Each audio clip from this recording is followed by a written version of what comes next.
ವೀಕ್ಷಕರೇ good evening. ಬಹಳ ಕುತೂಹಲ ಇದೆ ಇವತ್ತು ನಿಮ್ಮ ಕ್ಷೇತ್ರದಲ್ಲಿ ಯಾವ ಅಭ್ಯರ್ಥಿ ಅಥವಾ ಯಾವ ಪಕ್ಷ ಮುಂದೆ ಇದೆ ಅಂತ ತಿಳ್ಕೊಳ್ಳೋದಕ್ಕೆ. ಅಚ್ಚರಿಯ ಬದಲಾವಣೆ ಆಗಿದೆ. ಹಾಗಾದ್ರೆ ಇವತ್ತು ಹೇಗಿದೆ ಗೊತ್ತಾ ಲೋಕ ಅಖಾಡದ ಟ್ರೆಂಡ್, ಜನರ ನಾಡಿ ಮಿಡಿತ ಹೇಗಿದೆ, ಇವತ್ತು ಏನು ಹೇಳ್ತಾರೆ ಜನ, ಮತ ಪ್ರಭುಗಳು ಯಾವ ಪಕ್ಷಕ್ಕೆ ತಮ್ಮ ಒಲವನ್ನು ತೋರಿಸ್ತಿದ್ದಾರೆ. ಎರಡನೇ ಹಂತದಲ್ಲಿ ನಡೆಯುವಂಥ ಲೋಕ ಅಖಾಡದ 14 ಲೋಕಸಭಾ ಕ್ಷೇತ್ರಗಳ ಟ್ರೆಂಡ್ ಹೇಗಿದೆ ಅಂತೇಳಿ ನಾನು ಕೆಲವೇ ಕ್ಷಣಗಳಲ್ಲಿ ನಿಮ್ಮ ಮುಂದೆ ಇಡ್ತಾ ಹೋಗ್ತೀನಿ. ಇದು ಇವತ್ತಿನ ಟ್ರೆಂಡ್ ಅಷ್ಟೇ, ಇವತ್ತಿನ ಟ್ರೆಂಡ್ ಮಾತ್ರ. ನಿನ್ನೆ ನಾವು 14 ಕ್ಷೇತ್ರಗಳು, ಮೊದಲ ಹಂತದ 14 ಲೋಕಸಭಾ ಕ್ಷೇತ್ರಗಳ ಬಗ್ಗೆ ಟ್ರೆಂಡ್ ಹೇಗಿತ್ತು ಅಂತ ತಿಳಿಸಿದ್ವಿ. ಇವತ್ತು ಎರಡನೇ ಹಂತದಲ್ಲಿ ನಡೆಯುವಂಥ ಮಿಕ್ಕ 14 ಕ್ಷೇತ್ರಗಳ ಟ್ರೆಂಡ್ ಹೇಗಿದೆ ಅಂತೇಳಿ ಕೆಲವೊಂದಷ್ಟು ಚೇಂಜಸ್ ಆಗಿದೆ. ದಿನೇ ದಿನೇ ದಿಟ್ಟ ಉತ್ತರವನ್ನು ಕೊಡ್ತಾ ಇದೆಯಾ ಕಾಂಗ್ರೆಸ್. ಉತ್ತರ ಕರ್ನಾಟಕ ಭಾಗದಲ್ಲಿ ಧೂಳಿನಿಂದ ಮೇಲೆ ಹೇಳ್ತಾ ಇದೆಯಾ ಕಾಂಗ್ರೆಸ್ನ ಸೈನ್ಯ. ಆದರೂ ಲೀಡನ್ನು ಉಳಿಸಿಕೊಳ್ಳೋದ್ರಲ್ಲಿ ಕಮಲ ಪಡೆ ಸಕ್ಸಸ್ ಆಗ್ತಾ ಇದೆಯಾ? ಉತ್ತರದ 14 ಕ್ಷೇತ್ರಗಳ ಪೈಕಿ 8ರಲ್ಲಿ ಕಮಲ ತೇಜಸ್ಸನ್ನು ಕಂಡಿದೆ. ಯಾವುದು ಆ 8 ಕ್ಷೇತ್ರಗಳು? 3ರಲ್ಲಿ ಕೈ ಪಾಳೆಯದ್ದೇ ಟ್ರೆಂಡ್ ಇದೆ, ಇನ್ನು 3ರಲ್ಲಿ 50-50 ಚಾನ್ಸ್ ಇದೆ ಅಂತ ಹೇಳಲಾಗ್ತಾ ಇದೆ. ಕ್ಷಣಕ್ಕೂ ಕೂಡ ದಿನದಿಂದ ದಿನಕ್ಕೂ ಕೂಡ ಕುತೂಹಲವನ್ನ ಕೆರಳಿಸ್ತಾ ಇದೆ ಉತ್ತರದ ಅಖಾಡ. ವೀಕ್ಷಕರೇ, ಇವತ್ತು ಎರಡನೇ ಹಂತದಲ್ಲಿ ನಡೆಯುವಂಥ 14 ಲೋಕಸಭಾ ಕ್ಷೇತ್ರಗಳ ಟ್ರೆಂಡ್ ಹೇಗಿದೆ ಅಂತೇಳಿ ನಿಮ್ಮ ಮುಂದೆ ಇಡ್ತಾ ಹೋಗ್ತೀನಿ. ಮೊದಲಿಗೆ ನಿಮ್ಮ ಮುಂದೆ ಬಾಗಲಕೋಟೆ ಲೋಕಸಭಾ ಕ್ಷೇತ್ರ.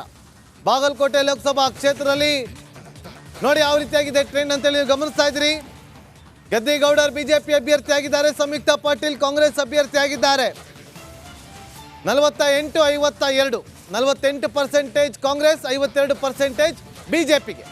ಸೊ ಮೊನ್ನೆ ನಾವು ಗಮನಿಸಿದಾಗ ಟ್ರೆಂಡ್ ಚೇಂಜಸ್ ಆಗಿಲ್ಲ, ಹೀಗೆ ಇದೆ. ಆದರೆ ಸಂಯುಕ್ತ ಪಾಟೀಲ್ ಸ್ವಲ್ಪ ಏರಿಕೆಯನ್ನು ಕಂಡಿದ್ದಾರೆ, ಚೇಂಜಸ್ ಆಗ್ತಾ ಇದೆ. ಸದ್ಯಕ್ಕೆ ಇವತ್ತಿನ ಟ್ರೆಂಡ್ ಹೇಳ್ತಾ ಇರುವಂಥದ್ದು ಬಾಗಲಕೋಟೆ ಲೋಕಸಭಾ ಕ್ಷೇತ್ರದಲ್ಲಿ ಮತದಾರರ ನಾಡಿ ಮಿಡಿತ ಬಿಜೆಪಿಯ 52%, ಕಾಂಗ್ರೆಸ್ನ 48% ಅಂತ ಹೇಳ್ತಾ ಇದೆ. ಇವತ್ತಿನ ಟ್ರೆಂಡ್ ಇದು, ನಾಳೆ ಚೇಂಜ್ ಆಗ್ಬೋದು. ಇವತ್ತಿನ ಬಾಗಲಕೋಟೆ ಲೋಕಸಭಾ ಕ್ಷೇತ್ರದ ಟ್ರೆಂಡ್ ಇದು. ನೆಕ್ಸ್ಟ್ ಲೋಕಸಭಾ ಕ್ಷೇತ್ರ ಯಾವುದು ಅಂತೇಳಿ ಗಮನಿಸ್ತಾ ಹೋಗೋಣ. ಬೆಳಗಾವಿ ಲೋಕಸಭಾ ಕ್ಷೇತ್ರ. ಬೆಳಗಾವಿ ಲೋಕಸಭಾ ಕ್ಷೇತ್ರ ದಿನದಿಂದ ದಿನಕ್ಕೆ ಕುತೂಹಲ, ಹೈ ವೋಲ್ಟೇಜ್ ಆಗಿ ಮಾರ್ಪಾಡಾಗ್ತಾ ಇದೆ. ಸಚಿವೆ ಲಕ್ಷ್ಮೀ ಹೆಬ್ಬಾಳ್ಕರ್ ಅವ್ರಿಗೆ ಒಂದು ರೀತಿಯಲ್ಲಿ ಪುತ್ರನನ್ನು ಗೆಲ್ಲಿಸಿಕೊಂಡು ಬರುವಂಥ ಪ್ರತಿಷ್ಠೆ. ಮತ್ತೊಂದು ಕಡೆ ಬಿಜೆಪಿ ಬಿಟ್ಟು ಕಾಂಗ್ರೆಸ್ಗೆ ಹೋಗಿ, ಕಾಂಗ್ರೆಸ್ ಬಿಟ್ಟು ಮತ್ತೆ ವಾಪಸ್ ಬಿಜೆಪಿಗೆ ಬಂದಿರುವಂಥ ಜಗದೀಶ್ ಶೆಟ್ಟರ್ ಅವರನ್ನು ಗೆಲ್ಲಿಸಿಕೊಂಡು ಬರೋದಕ್ಕೆ ಬಿಜೆಪಿ ಪಾಳೆಯ ಕೂಡ ಸಾಕಷ್ಟು ಕಸರತ್ತನ್ನು ನಡೆಸ್ತಾ ಇದೆ. ಇಲ್ಲಿ ಬಿಜೆಪಿ ಅಭ್ಯರ್ಥಿ ಆಗಿರುವಂಥದ್ದು ಜಗದೀಶ್ ಶೆಟ್ಟರ್ ಅವರು, ಕಾಂಗ್ರೆಸ್ ಅಭ್ಯರ್ಥಿ ಆಗಿರುವಂಥದ್ದು ಮೃಣಾಲ್ ಹೆಬ್ಬಾಳ್ಕರ್ ಅವರು. ನೋಡಿ 50-50 ಬೆಳಗಾವಿಯಲ್ಲಿ ಟ್ರೆಂಡ್ ಚೇಂಜ್ ಆಗಿದೆ ಅಂತ ನಿಮ್ಗೆ ಅನ್ನಿಸ್ತಾ ಇರ್ಬೋದಲ್ಲ? ಖಂಡಿತವಾಗ್ಲೂ ಆಗಿದೆ. ಸ್ವಲ್ಪ ಅಲ್ಲ, ಮಧ್ಯಮ ಅಲ್ಲ, ಅತಿ ದೊಡ್ಡ ಮಟ್ಟದಲ್ಲಿ ಚೇಂಜಸ್ ಆಗಿದೆ. ಮೊನ್ನೆಯ ಟ್ರೆಂಡ್ ಹೇಳ್ತಾ ಇತ್ತು 58 ಬಿಜೆಪಿ, 42 ಕಾಂಗ್ರೆಸ್ ಇತ್ತು. ಆದರೆ ಇವತ್ತು 50-50 ನೋಡಿ. ಜಗದೀಶ್ ಶೆಟ್ಟರ್ ಅವರು ಅಲ್ಲೇ ಇದ್ದಾರೆ, ಮೃಣಾಲ್ ಹೆಬ್ಬಾಳ್ಕರ್ ಅವರು ಕೂಡ ಅಲ್ಲೇ ಇದ್ದಾರೆ. ಮತದಾರರ ನಾಡಿ ಮಿಡಿತ ಸಮವಾಗಿದೆ, 50% ನೋಡಿ ಟ್ರೆಂಡ್ ಯಾವ ರೀತಿಯಾಗಿ ಚೇಂಜ್ ಆಗ್ತಾ ಇದೆ ಅಂತೇಳಿ. 2 ದಿನದ ಹಿಂದೆ ಇದ್ದಿದ್ದು 58 ಬಿಜೆಪಿಗೆ, 58% ಬಿಜೆಪಿಗಿತ್ತು, ಕಾಂಗ್ರೆಸ್ಗೆ 42% ಇತ್ತು. ಆದರೆ 2 ದಿನದ ಟ್ರೆಂಡನ್ನು ಗಮನಿಸಿದಾಗ, ಇವತ್ತಿನ ಟ್ರೆಂಡನ್ನು ಗಮನಿಸಿದಾಗ ಪ್ರೆಸೆಂಟ್ ಟ್ರೆಂಡ್ 50-50 ಅಂತ ಹೇಳಲಾಗ್ತಾ ಇದೆ. 50% ಬಿಜೆಪಿಗೆ, 50% ಕಾಂಗ್ರೆಸ್ಗೆ. ಅಂದರೆ ಕಾಂಗ್ರೆಸ್ ಈ ಕ್ಷೇತ್ರದಲ್ಲಿ ಒಂದು ರೀತಿಯಲ್ಲಿ ಅಚ್ಚರಿಯ ಚೇಂಜಸ್ ಅನ್ನು ಕಂಡು ಬರ್ತಾ ಇದೆ. ಕಾಂಗ್ರೆಸ್ಗೆ ಮತದಾರ ಪ್ರಭು ದಿನದಿಂದ ದಿನಕ್ಕೆ ಕಾಂಗ್ರೆಸ್ನತ್ತ ಒಲವನ್ನು ತೋರಿಸೋದಕ್ಕೆ ಮುಂದಾಗ್ತಿದ್ದಾರೆ. 50-50 ಇದೆ, ಇಲ್ಲಿ 50-50 ಇದೆ. ಮೃಣಾಲ್ ಹೆಬ್ಬಾಳ್ಕರ್ ಪ್ರತಿಷ್ಠೆಯಾಗಿ ತೆಗೆದುಕೊಂಡಿರುವಂಥ ಕ್ಷೇತ್ರ ಬೆಳಗಾವಿ ಲೋಕಸಭಾ ಕ್ಷೇತ್ರ. ನೋಡಿ, ಮಂಗಳ ಅಂಗಡಿಯವರು ಹಾಲಿ ಸಂಸದರಿದ್ದರು, ಅವರನ್ನು ಬಿಟ್ಟು ಅವರ ಬೀಗರು ಜಗದೀಶ್ ಶೆಟ್ಟರ್ ಅವ್ರಿಗೆ ಟಿಕೆಟನ್ನು ಕೊಟ್ಟರು. ಜಗದೀಶ್ ಶೆಟ್ಟರ್ ಅವ್ರು ಯಾಕೆ ಬೇರೆಯವ್ರನ್ನ ಕೊಡಿ ಅಂತ ಕೇಳಿದ್ರು. ಇಲ್ಲ, ನೀವು ಜಗದೀಶ್ ಶೆಟ್ಟರ್ ಕೊಡಿ, ನಾವು ಗೆಲ್ಸ್ಕೊಂಬತ್ತೀವಿ ಅಂತೇಳಿ ಕೆಲ ಬಿಜೆಪಿ ನಾಯಕರು ಹೇಳಿಕೆಯನ್ನು ಕೊಟ್ಟಿದ್ರು. ಆ ಮೂಲಕ ಜಗದೀಶ್ ಶೆಟ್ಟರ್ ಅವ್ರಿಗೆ ಕೊಟ್ಟರು. ಒಬ್ಬ ಮಾಜಿ ಸಿಎಂ ವಿರುದ್ಧ ಅಖಾಡದಲ್ಲಿರುವಂಥದ್ದು ಮೃಣಾಲ್ ಹೆಬ್ಬಾಳ್ಕರ್ ಅವರು. ನೋಡಿ, ಬೆಳಗಾವಿಯಲ್ಲಿ ಬಹಳ ಕುತೂಹಲ ಇದೆ. ನೋಡಿ, ಈಗ ಭದ್ರಕೋಟೆ ಬಿಜೆಪಿ, ಬೆಳಗಾವಿ ಒಂದು ರೀತಿಯಲ್ಲಿ ಬಿಜೆಪಿಯ ಭದ್ರಕೋಟೆ. ಇಂಥ ಒಂದು ಭದ್ರಕೋಟೆಯಲ್ಲಿ ಇವತ್ತಿನ ಟ್ರೆಂಡ್ ಹೇಳ್ತಾ ಇದೆ 50-50 ಅಂತ. ಬಹಳ ಕುತೂಹಲ ಕೇಳಿಸ್ತಾ ಇದೆ. ನೋಡೋಣ, ಮೋದಿ ಅವರು ಬಂದ ಬಳಿಕ ಮೋದಿ ಅಲೆಯಿಂದ ಏನಾದರೂ ಚೇಂಜಸ್ ಆಗುತ್ತಾ ಅಥವಾ ಕಾಂಗ್ರೆಸ್ ಗ್ಯಾರಂಟಿಲಿ ಕೈ ಹಿಡಿಯುತ್ತಾ? Congress guarantee versus Modi guarantee ಏನು ಟ್ರೆಂಡ್ ಚೇಂಜ್ ಆಗುತ್ತೆ ಆಮೇಲೆ ನೋಡ್ತಾ ಹೋಗೋಣ. ಈಗ ಬೆಳಗಾವಿ ಆಯಿತು, ನೆಕ್ಸ್ಟ್ ಮುಂದಿನ ಲೋಕಸಭಾ ಕ್ಷೇತ್ರ ಚಿಕ್ಕೋಡಿ ಲೋಕಸಭಾ ಕ್ಷೇತ್ರ. ಇದು ಕೂಡ ಹೈ ವೋಲ್ಟೇಜ್ ಕ್ಷೇತ್ರನೇ ಬಿಡಿ. ಸರಿ, ಹೈ ವೋಲ್ಟೇಜ್ ಕ್ಷೇತ್ರ ನೋಡಿ. ಇಲ್ಲಿ ಸತೀಶ್ ಜಾರಕಿಹೊಳಿ ಅವರ ಪುತ್ರಿ ಪ್ರಿಯಾಂಕಾ ಜಾರಕಿಹೊಳಿ ಅವರು ಇರುವಂಥದ್ದು ಚಿಕ್ಕೋಡಿಯಲ್ಲಿ. ಅಣ್ಣಾ ಸಾಹೇಬ್ ಜೊಲ್ಲೆ ಅವರು ಬಿಜೆಪಿ ಅಭ್ಯರ್ಥಿ. ಚೇಂಜಸ್ ಆಗಿದೆ ನೋಡಿ. ಬೆಳಗಾವಿಯಲ್ಲಿ 50-50 ಬಂದಿದೆ, ಆದರೆ ಚಿಕ್ಕೋಡಿಯಲ್ಲಿ ಮಾತ್ರ ಸ್ವಲ್ಪ ಡೌನ್ ಆಗಿದೆ. ಕಾಂಗ್ರೆಸ್ 48 ಇತ್ತು ಮೊನ್ನೆ, ಇವತ್ತು 46ಕ್ಕೆ ಬಂದಿದೆ. ಬಿಜೆಪಿ 52 ಇತ್ತು, 54ಕ್ಕೆ ಹೋಗಿದೆ. ಪರ್ಸೆಂಟೇಜಲ್ಲಿ ಜಾಸ್ತಿ ಆಗಿದೆ. ಅಣ್ಣಾ ಸಾಹೇಬ್ ಜೊಲ್ಲೆ ಅವರು ತಮ್ಮದೇ ಆದಂಥ ಸ್ಟ್ರಾಟಜಿಯನ್ನು ಮಾಡ್ತಿದ್ದಾರೆ. ಎಲ್ಲರನ್ನು ಕೂಡ ವಿಶ್ವಾಸಕ್ಕೆ ತೆಗೆದುಕೊಳ್ಳುವಂಥ ಕೆಲಸವನ್ನು ಮಾಡ್ತಿದ್ದಾರೆ. ಅಮಿತ್ ಶಾ ಅವರು ಬಂದು ಹೋದ ಬಳಿಕ ಇಲ್ಲಿ ಸ್ವಲ್ಪ ಚೇಂಜಸ್ ಆಗಿದೆ. ಇನ್ನು ಮೋದಿ ಅವರು ಬರ್ತಾರೆ, ರಾಜ್ಯ ಪ್ರವಾಸವನ್ನು ಕೈಗೊಳ್ತಾರೆ. ಆ ಬಳಿಕ ಚೇಂಜಸ್ ಆಗುತ್ತಾ? ಈಗಿರುವಂಥದ್ದು Congress guarantee versus Modi guarantee ಅಂತೇಳಿ ರಾಜಕೀಯ ಪಡಸಾಲೆಯಲ್ಲಿ ಚರ್ಚೆಗಳು ಆಗ್ತಾ ಇದೆ.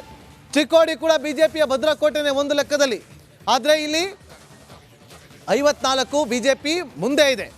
ಭದ್ರಕೋಟೆನ ಉಳಿಸಿಕೊಳ್ಳುವಂಥ ಪ್ರಯತ್ನಗಳು ನಡೀತಾ ಇದೆ. ಸೊ ನೋಡಿ, ಚಿಕ್ಕೋಡಿಯಲ್ಲಿ ಹಾಲಿ ಸಂಸದರು ಅಣ್ಣಾ ಸಾಹೇಬ್ ಜೊಲ್ಲೆ ಅವರು, ಅವ್ರಿಗೆ ಟಿಕೆಟ್ ಸಿಕ್ಕಿದೆ.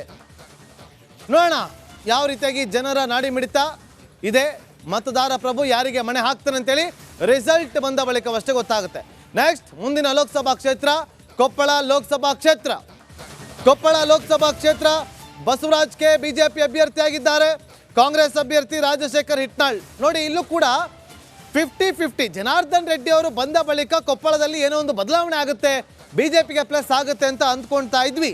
ಆದರೆ ಅದು ನಿಧಾನಕ್ಕೆ ಚೇಂಜಸ್ ಆಗ್ತಾ ಇರ್ಬೋದೇನೋ, ಬಟ್ ಮುಂದಿನ ಹಂತದಲ್ಲಿ ನಿಮಗೆ ಗೊತ್ತಾಗುತ್ತೆ. ಆದರೆ ಇವತ್ತಿನ ಟ್ರೆಂಡ್ ಹೇಳ್ತಾ ಇದೆ ಕೊಪ್ಪಳದಲ್ಲಿ 50-50 ಅಂತೇಳಿ. 50-50%, ಬಿಜೆಪಿಗೂ 50%, ಕಾಂಗ್ರೆಸ್ಗೂ ಕೂಡ 50%. ನೋಡಿ, ಇಲ್ಲಿ ಸಂಗಣ್ಣ ಕಾಡಿಯವರು ಟಿಕೆಟ್ ಕೈ ತಪ್ಪಿತ್ತು. ಪ್ರಮುಖವಾಗಿ ಹಾಲಿ ಸಂಸದರವರು ಸಂಗಣ್ಣ ಕಾಡಿಯವರು ಅವರು ಬೇಸರವನ್ನು ವ್ಯಕ್ತಪಡಿಸಿ ಅವರನ್ನು ಕಾಂಗ್ರೆಸ್ನವರು ಸೆಳೆಯುವಂಥ ಪ್ರಯತ್ನಗಳನ್ನು ಮಾಡಿ ಕೊನೆಗೆ ಬಿಜೆಪಿಯಲ್ಲಿ ಉಳಿದುಕೊಂಡು ನಾನು ಗೆಲ್ಲಿಸಿಕೊಂಡು ಬರುವಂಥ ಜವಾಬ್ದಾರಿನ ತಗೋತೀನಿ ಅಂತ ಹೇಳ್ತಾರೆ ಕನ್ನಡಿ ಸಂಗಣ್ಣ ಅವರು. ಆ ಬಳಿಕ ಚೇಂಜಸ್ ಆಗುತ್ತೆ ಅಂತ ಅಂದ್ಕೊಂಡಿದ್ವಿ. ನೋ, ಆಗಿಲ್ಲ. ಇಲ್ಲೂ ಕೂಡ ಪಕ್ಷದ ಚಟುವಟಿಕೆಗಳಿಂದ ಹಿಂದೆ ಉಳಿದುಕೊಂಡಿದ್ರು ಅವರು. ಈಗ ಅವರು ಮತ್ತೆ ಪ್ರಚಾರಕ್ಕೆ ಧುಮುಕಿದ್ದಾರೆ. ಪ್ರಚಾರಕ್ಕೆ ಧುಮುಕಿದ ಬಳಿಕ ಹಾಲಿ ಸಂಸದರು ಬದಲಾವಣೆ ತರ್ತಾರೆ ಅಂತ ಎಲ್ಲರೂ ಕೂಡ ಅಂದ್ಕೊಂಡಿದ್ರು. ಆಗಿಲ್ಲ, ಚೇಂಜಸ್ ಆಗಿಲ್ಲ. ಇನ್ನೂ ಚೇಂಜಸ್ ಆಗುತ್ತಾ ನೋಡೋಣ. ಕಾಂಗ್ರೆಸ್ಸೇ ಮುಂದೆ ಹೋಗುತ್ತಾ ಅಥವಾ ಬಿಜೆಪಿ ಮುಂದೆ ಹೋಗುತ್ತಾ ಅಂತೇಳಿ ಇವತ್ತಿನ ಟ್ರೆಂಡ್ ಹೇಳ್ತಾ ಇರುವಂಥದ್ದು ಇದು ಇವತ್ತಿನ ಟ್ರೆಂಡ್ ಹೇಳ್ತಾ ಇದೆ.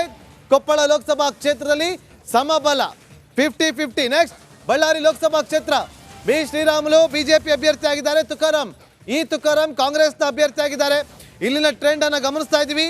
ಬಿಜೆಪಿ 53, ಕಾಂಗ್ರೆಸ್ 47. ತುಕಾರಾಮ್ 47% ಹಿಂದೆ ಇದ್ದಾರೆ. ಬಿ ಶ್ರೀರಾಮುಲು ಅವರು 53% ಮುಂದೆ ಇದ್ದಾರೆ. ಟ್ರೆಂಡ್ ಇಲ್ಲಿ ಚೇಂಜಸ್ ಏನಾಗಿಲ್ಲ, ಸೇಮ್ ಇದೆ. ಅದೇ ರೀತಿಯಲ್ಲಿ ಒಂದು ರೀತಿಯಲ್ಲಿ ಫೈಟ್ ನಡೀತಾನೆ ಇದೆ. ಅವರೊಂದು ಪಾಯಿಂಟ್ ಬಿಟ್ಕೊಡ್ತಾ ಇಲ್ಲ, ಇವ್ರಿಗೊಂದು ಪಾಯಿಂಟ್ ಜಾಸ್ತಿ ಸಿಗ್ತಾ ಇಲ್ಲ. ಸಮಬಲವಾಗಿ ಮುನ್ನುಗ್ತಾ ಇದೆ. ಇವತ್ತಿನ ಟ್ರೆಂಡ್ ಹೇಳ್ತಾ ಇದೆ ಬಳ್ಳಾರಿ ಲೋಕಸಭಾ ಕ್ಷೇತ್ರದಲ್ಲಿ 53% ಬಿಜೆಪಿಯಿಂದ ಅಭ್ಯರ್ಥಿ ಬಿ ಶ್ರೀರಾಮುಲು ಅವರು ಮುಂದೆ ಇದ್ದಾರೆ ಅಂತೇಳಿ, 47%ನಿಂದ ಕಾಂಗ್ರೆಸ್ ಅಭ್ಯರ್ಥಿ ತುಕಾರಾಮ್ ಅವರು ಹಿಂದೆ ಇದ್ದಾರೆ ಅಂತೇಳಿ. ನಾಳೆ ಚೇಂಜಸ್ ಆಗ್ಬೋದು, ಗೊತ್ತಿಲ್ಲ. ನೋಡಿ, ಇಲ್ಲಿ ಒಂದು ಅಚ್ಚರಿಯ ಬೆಳವಣಿಗೆ ಆಗಿತ್ತು. ಸಚಿವ ನಾಗೇಂದ್ರ ಅವರು ಸಿನಿಮಾ ಸ್ಟೈಲಲ್ಲಿ ಒಂದು ಡೈಲಾಗನ್ನು ಹೊಡೆದಿದ್ರು ಬಿ ಶ್ರೀರಾಮುಲು ಅವರಿಗೆ, ಇದು ನಂದೇ ಭದ್ರಕೋಟೆ ಕಣೋ ಅಂತೇಳಿ.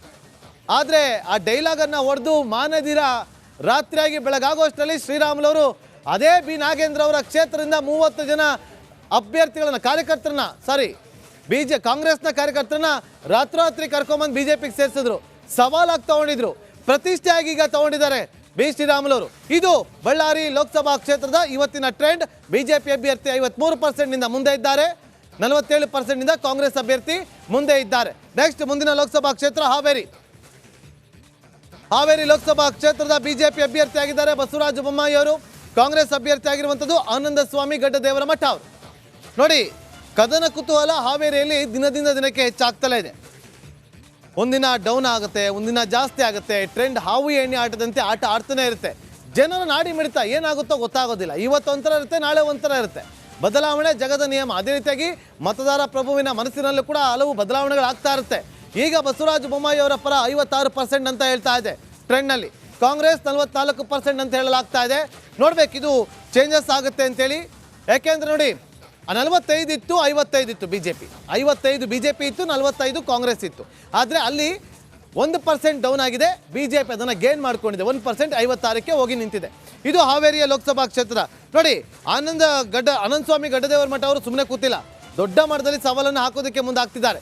ಪಾಯಿಂಟ್ಸ್ ನೋಡಿ ಅಲ್ಲಿ 56%, 44%. ಇದು ಗ್ರಾಫ್ ಏನಿದೆ ನನ್ನ ಬಾಲಭಾಗದಲ್ಲಿ ನೋಡ್ತಿರುವಂಥ ಗ್ರಾಫ್, ಅದು ಚೇಂಜಸ್ ಆಗುತ್ತೆ, ಜಾಸ್ತಿ ಕೂಡ ಆಗ್ಬೋದು. ಆದರೆ ಇಲ್ಲಿ ಮಾಜಿ CMಗೆ ಬಸವರಾಜ ಬೊಮ್ಮಾಯಿ ಅವರಿಗೆ ಶ್ರೀರಕ್ಷೆ ಅಂತಿರುವಂಥದ್ದು ಮೋದಿಯವರು. ಅದು ಎಷ್ಟರ ಮಟ್ಟಿಗೆ ವರ್ಕೌಟ್ ಆಗುತ್ತೆ ಅನ್ನೋದು ರಿಸಲ್ಟ್ ಬಳಿಕ ಗೊತ್ತಾಗುತ್ತೆ. ಇದು ಹಾವೇರಿ ಲೋಕಸಭಾ ಕ್ಷೇತ್ರದ ಇವತ್ತಿನ ಟ್ರೆಂಡ್. ನೆಕ್ಸ್ಟ್ ಧಾರವಾಡ ಲೋಕಸಭಾ ಕ್ಷೇತ್ರ. ಧಾರವಾಡ ಲೋಕಸಭಾ ಕ್ಷೇತ್ರದ ಅಭ್ಯರ್ಥಿ ಪ್ರಹ್ಲಾದ್ ಜೋಶಿ ಅವರು BJPಯಿಂದ, ವಿನೋದ್ ಅಸೋಟಿ ಅವರು ಕಾಂಗ್ರೆಸ್ನಿಂದ ಅಭ್ಯರ್ಥಿಯಾಗಿದ್ದಾರೆ. ಇಲ್ಲಿ ಚೇಂಜಸ್ ಏನಾಗಿಲ್ಲ, ಸೇಮ್ ಇದೆ. 2 ದಿನಕ್ಕೆ ಕಂಪೇರ್ ಮಾಡಿ ನೋಡಿದಾಗ ಗ್ರಾಫನ್ನು ಪರ್ಸೆಂಟೇಜನ್ನು ಸೇಮ್ ಅಂತ ಕಂಡು ಬರ್ತಾ ಇದೆ. ಪ್ರಹ್ಲಾದ್ ಜೋಶಿ ಅವರ ಪರ 56% ಅಂತ ಇದೆ, ಕಾಂಗ್ರೆಸ್ನಿಂದ 44% ಅಂತ ಹೇಳಲಾಗ್ತಾ ಇದೆ. ನೋಡಿ, ಕ್ಯಾಬಿನೆಟ್ನಲ್ಲಿ ಮಿನಿಸ್ಟರ್ ಆಗಿರುವಂಥವ್ರು ಪ್ರಹ್ಲಾದ್ ಜೋಶಿ ಅವರು. ಸೊ ಈಗ ಅವರು ದೊಡ್ಡ ಮಟ್ಟದಲ್ಲಿ ಲೀಡನ್ನು ತೆಗೆದುಕೊಳ್ಳಲೇಬೇಕು, ಸ್ವಲ್ಪ ಮಟ್ಟದಲ್ಲಿ ಗೆಲುವಲ್ಲ, ದೊಡ್ಡ ಮಟ್ಟದಲ್ಲಿ ಲೀಡ್ ಅಂತರವನ್ನು ತೆಗೆದುಕೊಂಡು ಅವರು ಗೆಲುವನ್ನು ದಾಖಲು ಮಾಡಬೇಕು. ಹಾಗಾಗಿ ಪ್ರಹ್ಲಾದ್ ಜೋಶಿ ಅವರು ಸಾಕಷ್ಟು ವರ್ಕೌಟನ್ನು ಮಾಡ್ತಿದ್ದಾರೆ. ಅದೆಲ್ಲ ಒಂದು ಕಡೆ ಅದು ಅಲ್ಲೇ ತಟಸ್ಥವಾಗಿ ನಿಲ್ಲಿಸಿದೆ ಮತದಾರ ಪ್ರಭುವಿನ ನಾಡಿ ಮಿಡಿತವನ್ನು. ನೋಡಿ, ಇವತ್ತು 56% ಅಂತ ಏನು BJP ಪರವಾಗಿ ಹೇಳ್ತಾ ಇದೆ ಟ್ರೆಂಡ್. ಮೊನ್ನೆ ಕೂಡ ಅದೇ ರೀತಿಯಾಗಿ ಹೇಳಿತ್ತು 56% ಇದೆ ಅಂತೇಳಿ. ನೋ ಚೇಂಜಸ್, ಅದೇ ರೀತಿಯಾಗಿ ಪರ್ಸೆಂಟೇಜ್ ಇರುವಂಥದ್ದು 56% ಪಡೆದುಕೊಳ್ಳುವ ಮೂಲಕ ಇವತ್ತಿನ ಟ್ರೆಂಡ್ ಹೇಳ್ತಾ ಇದೆ. BJP ಅಭ್ಯರ್ಥಿ ಪ್ರಹ್ಲಾದ್ ಜೋಶಿ ಅವರು ಮುಂದೆ ಇದ್ದಾರೆ ಅಂತೇಳಿ. ಇದು ಹುಬ್ಬಳ್ಳಿ ಧಾರವಾಡ ಲೋಕಸಭಾ ಕ್ಷೇತ್ರದ ಇವತ್ತಿನ ಟ್ರೆಂಡ್. ನೆಕ್ಸ್ಟ್ ಉತ್ತರ ಕನ್ನಡ ಲೋಕಸಭಾ ಕ್ಷೇತ್ರ. ಉತ್ತರ ಕನ್ನಡ ಲೋಕಸಭಾ ಕ್ಷೇತ್ರದಲ್ಲಿ BJP ಅಭ್ಯರ್ಥಿ ಆಗಿದ್ದಾರೆ ವಿಶ್ವೇಶ್ವರ ಹೆಗಡೆ ಕಾಗೇರಿ ಅವರು, ಕಾಂಗ್ರೆಸ್ ಅಭ್ಯರ್ಥಿ ಆಗಿದ್ದಾರೆ ಅಂಜಲಿ ನಿಂಬಾಳ್ಕರ್ ಅವರು. BJPಯ ಭದ್ರಕೋಟೆ. ಇಲ್ಲಿ ನೋಡಿ, BJP ಅಭ್ಯರ್ಥಿ 53% ಇಂದ ಮುಂದೆ ಇದ್ದಾರೆ ಅಂತ ಹೇಳ್ತಾ ಇದೆ ಇವತ್ತಿನ ಟ್ರೆಂಡ್. 47% ಇಂದ ಕಾಂಗ್ರೆಸ್ ಅಭ್ಯರ್ಥಿ ಹಿಂದೆ ಇದ್ದಾರೆ ಅಂತ ಹೇಳಲಾಗ್ತಾ ಇದೆ. ಇಲ್ಲಿ ಚೇಂಜಸ್ ಆಗಿದೆ, ಖಂಡಿತವಾಗ್ಲೂ ಆಗಿದೆ. ಮೊನ್ನೆ 50-50 ಇತ್ತು, 2 ದಿನದ ಹಿಂದೆ 50-50 ಇತ್ತು. ಇವತ್ತು BJP 3% ಗೇನ್ ಆಗಿದೆ. ಟ್ರೆಂಡ್ ಹೇಳ್ತಾ ಇರುವಂಥದ್ದು ಇವತ್ತಿನ ಗ್ರಾಫಲ್ಲಿ ನಾವು ನೋಡ್ತಾ ಇದ್ದೀವಿ. ಟ್ರೆಂಡಲ್ಲಿ ಚೇಂಜ್ ಆಗಿದೆ, ಜಾಸ್ತಿ ಆಗಿದೆ, 53%ಗೆ ಹೋಗಿದೆ. ಆ 3%ಅನ್ನು ಕಾಂಗ್ರೆಸ್ ಕಳ್ಕೊಂಡಿದೆ. ಆ ಮೂಲಕ ಕಾಂಗ್ರೆಸ್ ಹಿಡಿದಿದೆ, ಕೆಳಗೆ ಬಂದಿದೆ ಗ್ರಾಫಲ್ಲಿ. 47 ಕಾಂಗ್ರೆಸ್, 53% BJPಗೆ. ಇಲ್ಲಿ ವಿಶ್ವೇಶ್ವರ ಹೆಗಡೆ ಕಾಗೇರಿ ಅವರು ಮುಂದೆ ಇದ್ದಾರೆ ಅಂತ ಹೇಳ್ತಾ ಇದೆ, ಅಂಜಲಿ ನಿಂಬಾಳ್ಕರ್ ಅವರು ಹಿಂದೆ ಇದ್ದಾರೆ. ನೋಡಿ, BJPಯಲ್ಲೂ ಕೂಡ ಕಾರ್ಯಕರ್ತರನ್ನ ಒಗ್ಗೂಡಿಸುವಂಥ ಕಾರ್ಯವನ್ನು ಕಾಗೇರಿ ಅವರು ಮಾಡ್ತಿದ್ದಾರೆ. ಇದು ಎಲ್ಲೋ ಒಂದು ಕಡೆ ಯಶಸ್ಸು ಸಿಗ್ತಾ ಇದೆ. ಅನಂತಕುಮಾರ್ ಹೆಗಡೆ ಅವರು ಹಾಲಿ ಸಂಸದರು ಎಲ್ಲೂ ಕಾಣಿಸ್ಕೊಳ್ತಾ ಇಲ್ಲ, ದೊಡ್ಡ ಪೆಟ್ಟು ಬೀಳುತ್ತೆ ಅಂತ ಹೇಳಲಾಗ್ತಾ ಇದೆ, ಚರ್ಚೆಗಳಾಗ್ತಾ ಇದೆ. ಆದರೆ ನೋ ಡೌಟ್ ಇಲ್ಲಿ BJPನೇ ಇವತ್ತಿನ ಟ್ರೆಂಡ್ನ ಪ್ರಕಾರ ಮುಂದೆ ಇದೆ ಅಂತ ಹೇಳಲಾಗ್ತಾ ಇದೆ. ಇದು ಉತ್ತರ ಕನ್ನಡ ಲೋಕಸಭಾ ಕ್ಷೇತ್ರದ ಇವತ್ತಿನ ಟ್ರೆಂಡ್. ನೆಕ್ಸ್ಟ್ ಲೋಕಸಭಾ ಕ್ಷೇತ್ರ ಶಿವಮೊಗ್ಗ. BJPಯ ಭದ್ರಕೋಟೆ ಶಿವಮೊಗ್ಗ ಲೋಕಸಭಾ ಕ್ಷೇತ್ರದಲ್ಲಿ ಟ್ರೆಂಡ್ ಹೇಗಿದೆ ನೋಡಿ. BJP ಪರವಾಗಿ 54% ಅಂತ ಹೇಳಲಾಗ್ತಾ ಇದೆ, ಕಾಂಗ್ರೆಸ್ 46%. ರಾಘವೇಂದ್ರ ಅವರು, BY ರಾಘವೇಂದ್ರ ಅವರು ಇಲ್ಲಿ ಅಭ್ಯರ್ಥಿ ಆಗಿದ್ದಾರೆ. BJP ಅಭ್ಯರ್ಥಿ, ಕಾಂಗ್ರೆಸ್ ಅಭ್ಯರ್ಥಿ ಆಗಿರುವಂಥದ್ದು ಗೀತಾ ಶಿವರಾಜ್ ಕುಮಾರ್ ಅವರು. ನೋಡಿ, ಇಲ್ಲಿ ಚೇಂಜಸ್ ಆಗಿದೆ, ಡೌನ್ ಆಗಿದೆ. 58 ಇತ್ತು ಮೊನ್ನೆ ಪರ್ಸೆಂಟೇಜ್ BJPಗೆ, ಇವತ್ತು 4% ಕಡಿಮೆ ಆಗಿದೆ. 54% ಇದೆ BJP ಪರವಾಗಿ ಟ್ರೆಂಡ್. ಇದು ಮುಂದೆ ಇರುವಂಥದ್ದು. ಇದು ಇವತ್ತು ನೋಡಿ 4 ಪಾಯಿಂಟ್ ಕಡಿಮೆ ಆಗಿದೆ, 4% ಡೌನ್ ಆಗಿದೆ.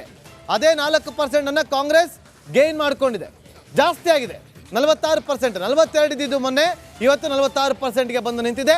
ಆ ಮೂಲಕ ಇವತ್ತು ಶಿವಮೊಗ್ಗ ಲೋಕಸಭಾ ಕ್ಷೇತ್ರದಲ್ಲಿ ಕಾಂಗ್ರೆಸ್ ದಿನದಿಂದ ದಿನಕ್ಕೆ ತನ್ನ ಒಂದು ಮತ ಶಿಕಾರಿಯನ್ನು ಹೆಚ್ಚಿಸಿಕೊಳ್ತಾ ಇದೆ.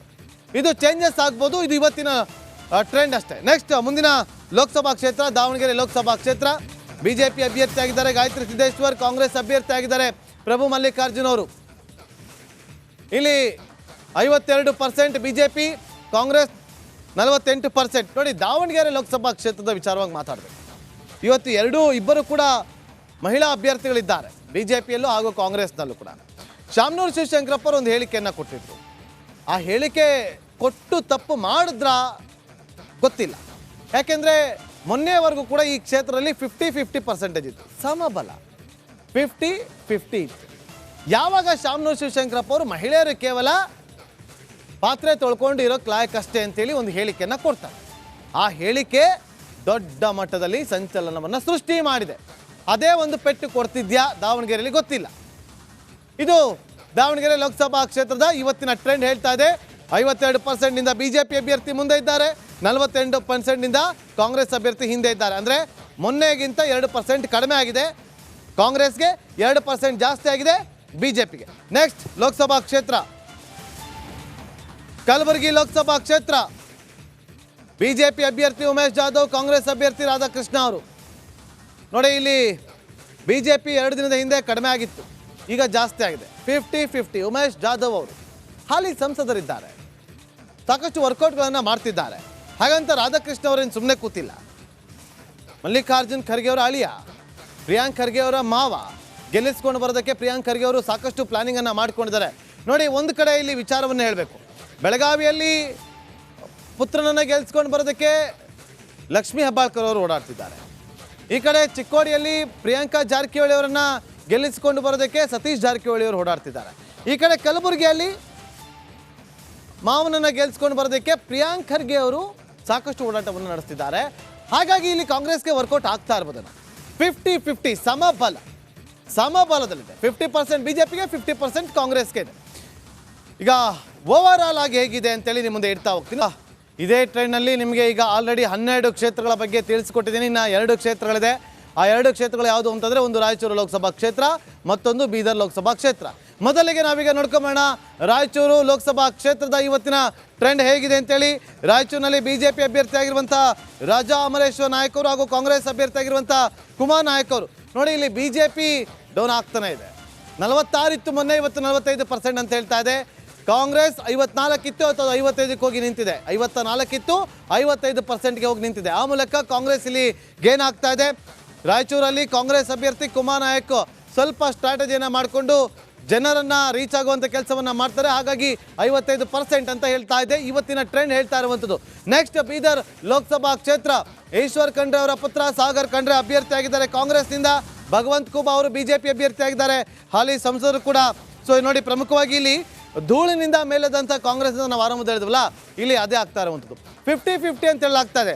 ನೋಡಿ, ಹಾಲಿ ಸಂಸದರ ವಿರುದ್ಧವಾಗಿ ಸಾಗರ್ ಖಂಡ್ರೆ ಅವರು ರಾಜಕೀಯದ ಗಂಧಾಗಾಳಿ ಗೊತ್ತಿಲ್ಲದೆ ಇದ್ರು ಕೂಡ ತಂದೆಯ ಪಾಠ ಅವ್ರಿಗೆ ಚೆನ್ನಾಗಿ ಸಿಕ್ಕಿರುತ್ತೆ, ಅವರ ತಾತ ಅವರ ಪಾಠ ಕೂಡ ಚೆನ್ನಾಗಿ ಸಿಕ್ಕಿರುತ್ತೆ.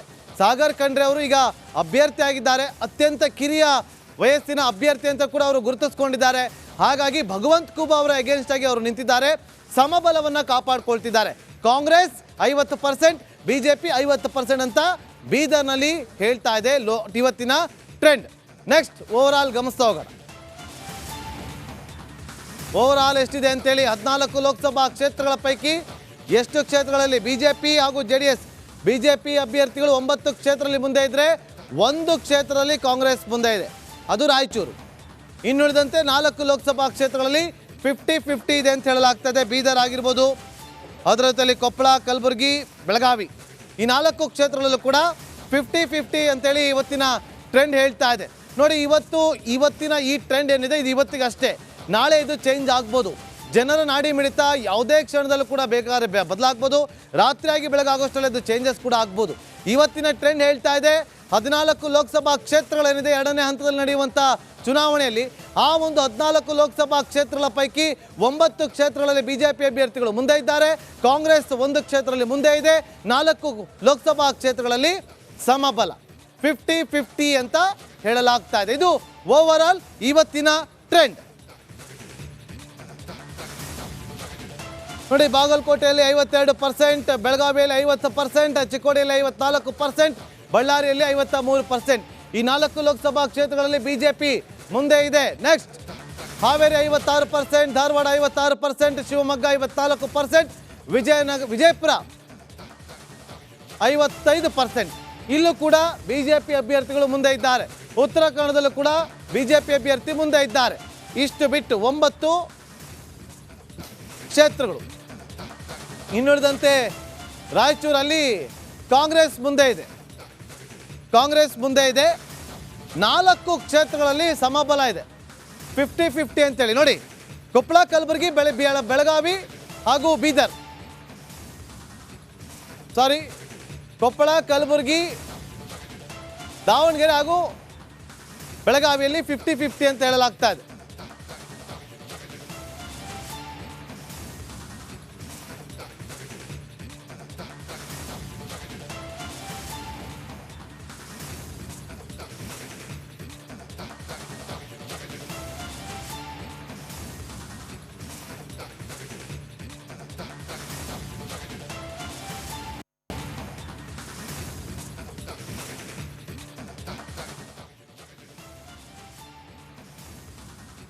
ಎಸ್ ವೀಕ್ಷಕರೇ, ಇವತ್ತು ನಿಮ್ಮ ಕ್ಷೇತ್ರದಲ್ಲಿ ಯಾವ ಅಭ್ಯರ್ಥಿ ಹಾಗೂ ಯಾವ ಪಕ್ಷ ಮುಂದೆ ಇದೆ ಟ್ರೆಂಡ್ನಲ್ಲಿ ಅಂತ ತಿಳ್ಕೊಂಡಿದ್ದೀರಿ. ನಾಳೆ ಕೂಡ ನಿಮ್ಮ ಮುಂದೆ ಇದೇ ಸಮಯಕ್ಕೆ ಹಾಜರಾಗಿ ನಾಳಿನ ಕ್ಷೇತ್ರಗಳಲ್ಲಿ ಯಾವ ರೀತಿಯಾಗಿ ಟ್ರೆಂಡ್ ಇದೆ, ಯಾವ ಅಭ್ಯರ್ಥಿ ಮುಂದೆ ಇದ್ದಾರೆ, ಯಾವ ಪಕ್ಷ ಹಿಂದೆ ಇದೆ ಹೇಳ್ತೀವಿ. ಇದೇ ಸಮಯಕ್ಕೆ ನಿಮ್ಮ ಮುಂದೆ ಹಾಜರಾಗಿ. ಅಲ್ಲಿವರೆಗೂ ನೋಡ್ತಾ ಇರಿ ರಿಪಬ್ಲಿಕ್ ಕನ್ನಡ, ಇದು ನಿಮ್ಮ ಧ್ವನಿ.